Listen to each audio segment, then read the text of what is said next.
In this video, I'll show you how to dropship on Amazon through Shopify.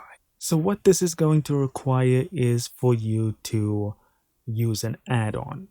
So if we go click on apps on the bottom left, it'll open up the search bar and we can search for Amazon Importer or any other Amazon syncing tool that you want to use. I believe there are quite a few of them. So we'll use Amazon Importer and I'm going to hit install. And you'll now see you have Amazon Importer in the app section. And this is what it will look like.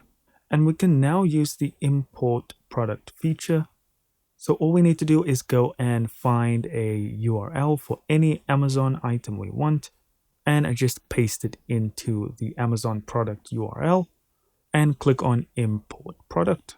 And that is how easy it is. And you can bulk import products if you want, or you can only import from a specific seller for your store.